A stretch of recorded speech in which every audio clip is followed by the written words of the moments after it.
Alright, let's walk up there and see how it is.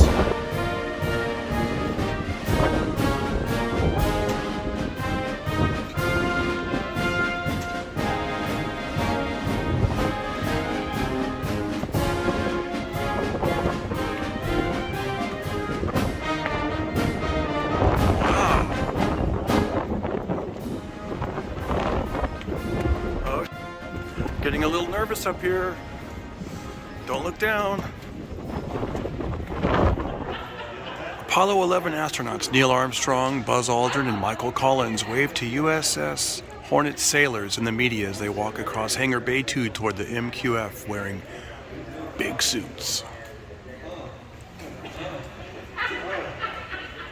It looks like an Airstream trailer, but this is a mobile quarantine facility. Oh, it is, it is?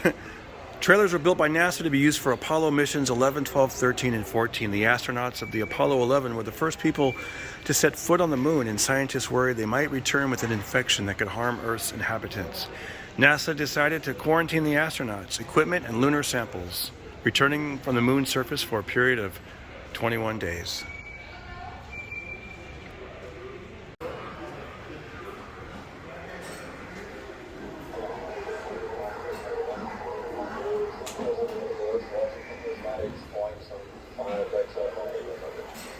Standing there with the various VIPs. The man on the Hornet, some 2,200 of them, the crew, they were up as early as 2 o'clock this morning getting ready to ship seat, final preparations for the President, Secretary of State Rogers, Admiral McCain, Commander of all the U.S. forces in the Pacific, all of you who serve this historic moment.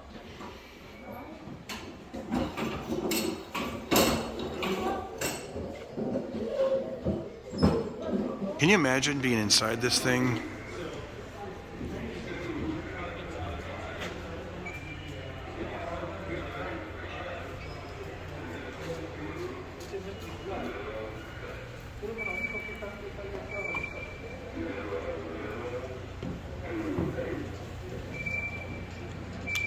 We are back.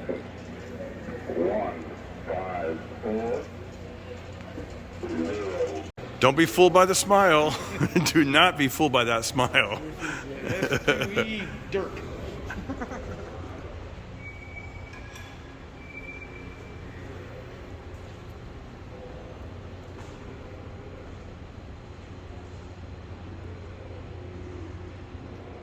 Wow, look at that.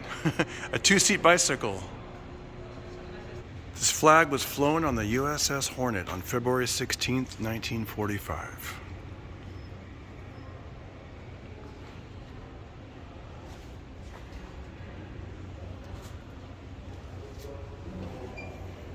Wow, maybe I'll go down there later. All right, I'm gonna go down there and see what's happening. Very steep. Ladies' head. Another men's head over here. Is it? This is just the a lot of bathroom. head available on this phone. Interesting. This is the officer's store. You can buy- Oh, that's cool. Oh, look at that.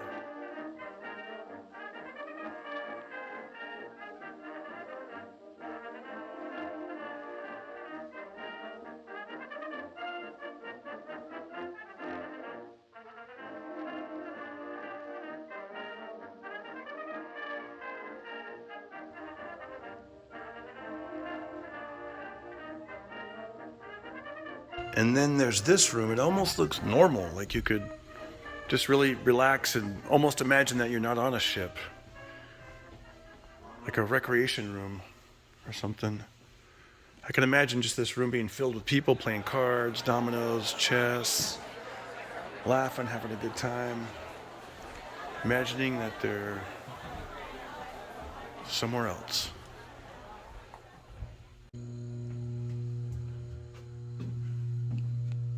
There's your room. There's the beds. Little desk. Mirror, sink. Next door neighbors are right here. No, thank you.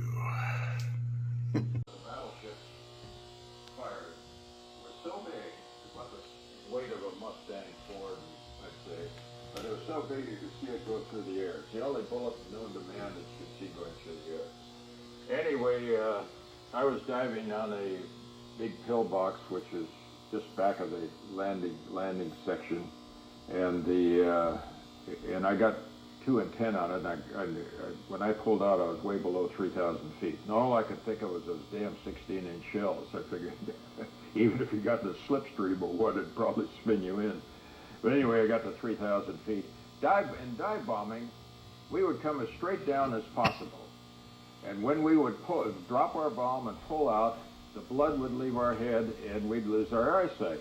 And then when we get up to as we finish up our pull out, all of a sudden the blood would come back into our head and we would get our eyesight back, down low and straight. So when I got back to the Hornet, they gave me a frantic wave off, and they said I had no tail hook, and so I sent my gunner Jesperson down there, and the tail hook was gone. They'd shot it off. So they give you a choice. Anytime a plane was damaged, if it wasn't damaged too good, they gave you 3 choices. You could go up to altitude and bail out, or you could ditch and land in the water by a destroyer or something, they'd pick you up, or you could land aboard, they'd bring you aboard if you were in too bad a shape. So I selected to come aboard, and the SP-2C, I got as low as it possibly could, the landing signal officer. Back in those days, the landing signal officer controlled your whole operation coming in on the deck. Now see this, we have a canter deck on this deal, which was developed by the British. But in those days, it was a straight deck. So the straight deck meant that you had a lot of enlisted and planes up front, pilots and everything else who had just landed. And so to keep from hitting them, for any planes coming in, they had a cable barrier that came up. It was a pretty strong cable. So with no tail hook, what you'd do is you'd come up the deck, your propeller would engage the cables, and if you were going very fast, you'd go all the way over. If you weren't going too fast, you'd go up in your nose. And I wasn't going too fast when they hit the barrier, so it went up in the nose. They come out, and as we say, they spray you with shaving cream, which is that CO2 foam, in case there was fire or something like that. Yeah, I decided I'd pull out a little higher and not get that small arm fire. And as I dropped my bomb and I pulled out, I heard a hell of an explosion. Now, one thing they say about anti-aircraft fire, they said if you ever hear it, that's the last thing you'll ever hear, because there's so much noise of an engine when you're flying in the engine, or if you're or with the radio in your ear and everything else, you would never hear it. But I heard this one, and I said, Jesperson, I said, what in the hell was that? And he said, oh, Mr. Wilson, he says, that big tail in the SP-2C, he says, that whole top surface is gone. And I said, oh my God. So I came straight back, and as I got close to the picket ship near the carrier, I ditched. I set her down in the water, and my gunner, at that time, we had no hard hats. We just had little canvas helmets, no shoulder straps, and you had to protect your head when you landed, crash landed. A lot of pilots who ditched, their head went forward, knocked themselves out, and then when the plane sank, they drowned. So we lost quite a few pilots that way. So they taught you to keep your arm above of your head, or like this, so that if you went forward into that, you'd either damage your arm, but you wouldn't knock yourself out. Anyway, I jumped out in the wing, and we had the life raft was in between the pilot and the gunner in a cylinder there. My Jesperson was in the back. He was still landing back there, and I tapped him on the shoulder to get the raft out. I said, just get that damn raft out. Man, there was a startled look in his face. I think he thought I was St. Peter. Walking, we stepped into the...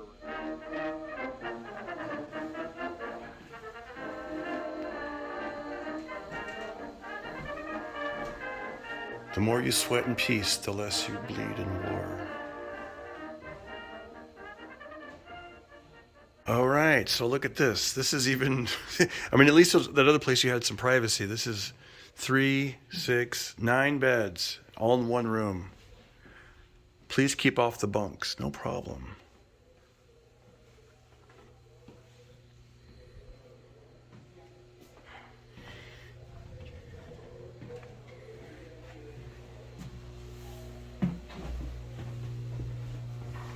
Garbage disposal. Dishwashing area. Wow. The doctor will see you now. Ooh, that's scary. I know.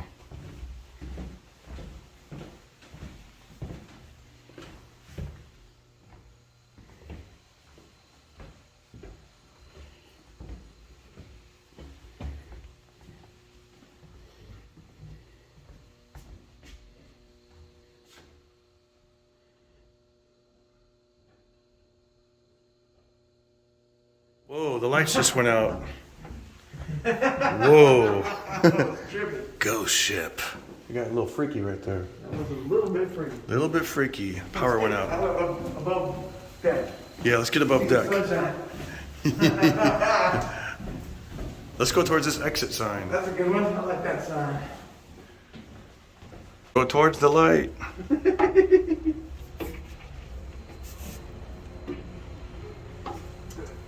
Tripod in your pocket? Wait. Here. Alright, well. Here's the chapel.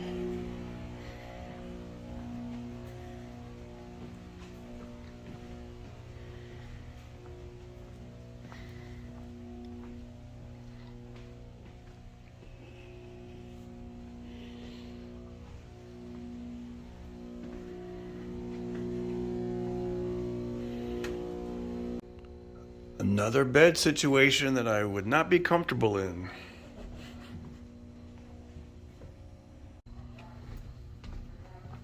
God bless those that served. Thank you.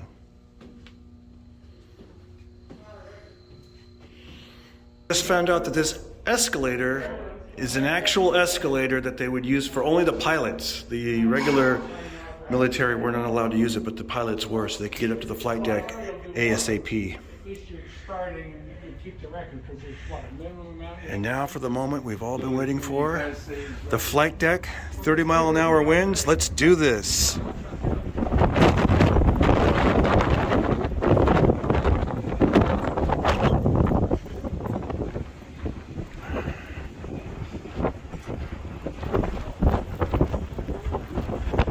Can you imagine flying around the ocean and then landing on a boat, on a ship?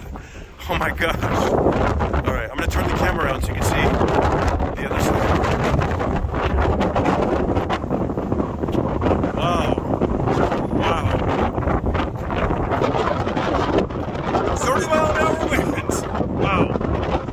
We just found out that 30 mile an hour is natural. They use the wind to help them land. Land and launch.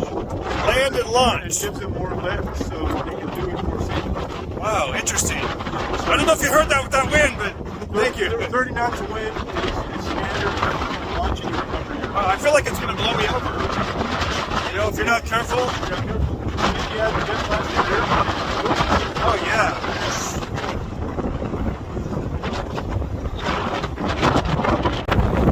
And there's that cable he was talking about. They use it for 100 times, and then they throw it overboard. Pilots using Hornet's escalator to get from their ready room to the flight deck in the 1960s. They weren't kidding. They really would take the escalator. Only for the pilots.